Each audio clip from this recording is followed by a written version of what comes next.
Now, how participants saw the movement. Now, the civil disobedience movement, when it was relaunched, it didn't saw the same enthusiasm of the people. There were not many supporters at that time. People were not participating in the movement that enthusiastically as they had the way they had participated earlier.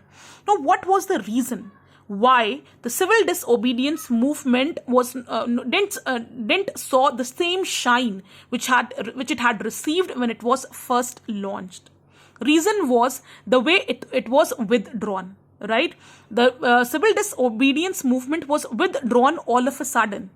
People have joined movement, people have participated in the movement with a lot of hopes, right? And when their hopes were not fulfilled, when their demands were not fulfilled, they somewhere lost their interest in this movement.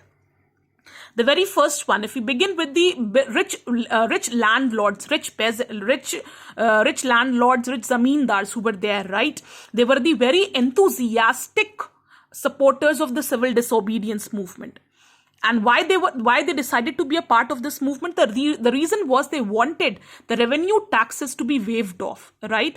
These rich peasants, these patedars, these jats of Uttar Pradesh, these patedars of Gujarat, they were the most hit by the economic depression, and their cash, their cash income had suffered a lot.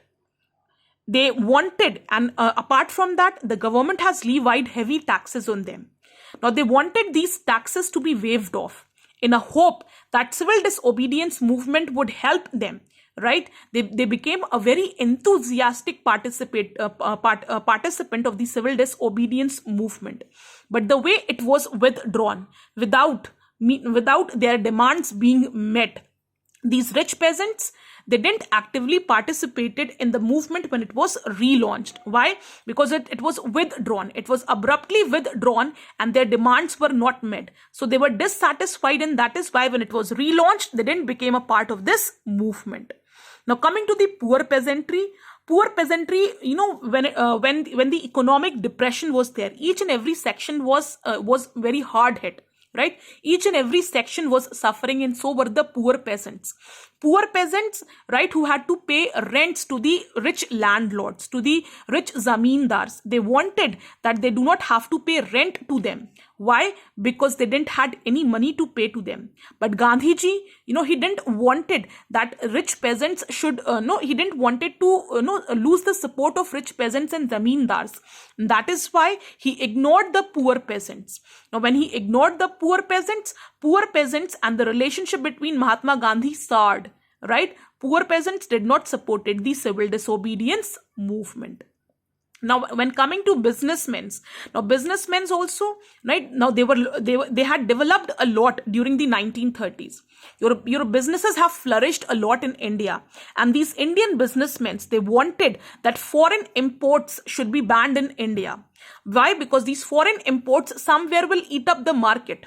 So they wanted to create a market for themselves, and that is why they supported civil disobedience movement in the hope that, that imports of foreign goods would be banned.